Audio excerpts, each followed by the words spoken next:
All right, today I wanted to go over something that's being talked about on the forum, and that is routing. So keep in mind that the iPad does not have a routing tab, but in the XR18 apps, you do, and you also have some of these functions available on the Android app.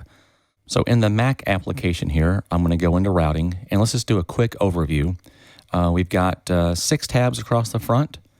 The first one is pretty simple. It's asking which of the 16 inputs from the front do you want to map to the actual physical 16 faders in software. And of course, a 1-to-1 default is pretty typical, but let me give you an example of when you might want to change that.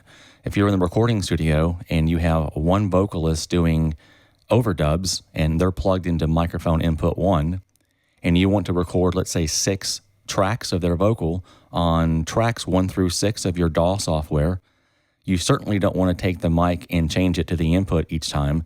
You want to do some routing in software. So if I wanted to record 6 tracks with mic number 1, I would simply go ahead and set the routing up like this. And now each of the channels are getting its input from 1. And this is also going to mirror your actual channels in software. So let's take a look at that. I'm going to close this out. And if you come over to channel 1 and go to input, obviously you're going to expect the physical XLR input to be mapped to 1, but you're also going to see that all 6 of these are. So channel 2 is also getting its XLR feed from channel 1. And that's because I just remapped the first 6 channels to get its input from 1. And you'll notice here at 7, it goes back to normal. Okay, so I can come back over here, put this back to default. And that's just one example of how you may use this for remapping your physical inputs to the channels on the mixer, and also for routing out different USB channels. And this is doing the exact same thing except for the USB returns. And this is asking, how do you want the 18 tracks coming back from your DAW to be mapped to the physical channels inside of the application here on faders?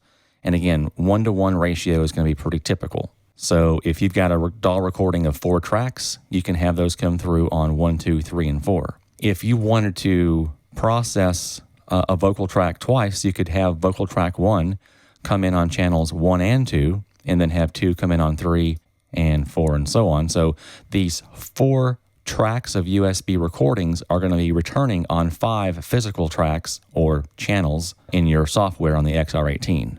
All right, so again, default here.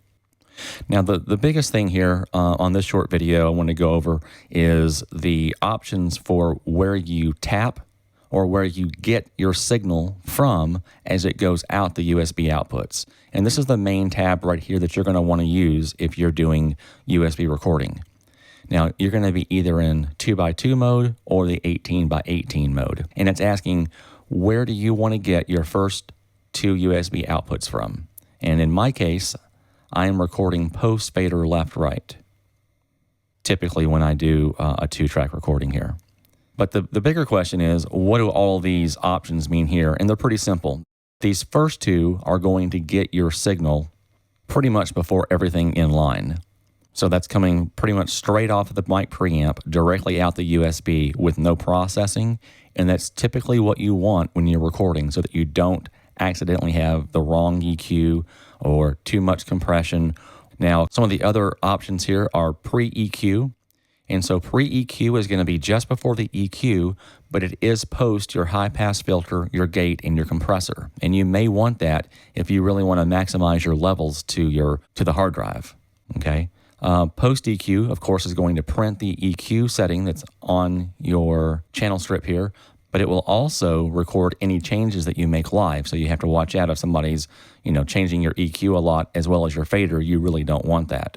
And on pre-fader, I can't think of any DSP that would be post EQ but pre-fader. So again, like analog and input sound very similar, so does post EQ and pre-fader. So I'll have to test those and see.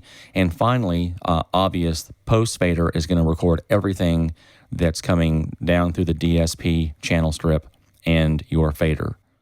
You will want to avoid that for a DAW recording, because as your live engineer turns things up and down, it will affect your recording. All right, so that's just a real quick overview over your standard input mapping, USB returns, and USB outputs. We'll go over P16, aux, and the main outputs in another video. If you have any questions, let us know on the YouTube channel or come over and check out our Facebook user group, Behringer XR.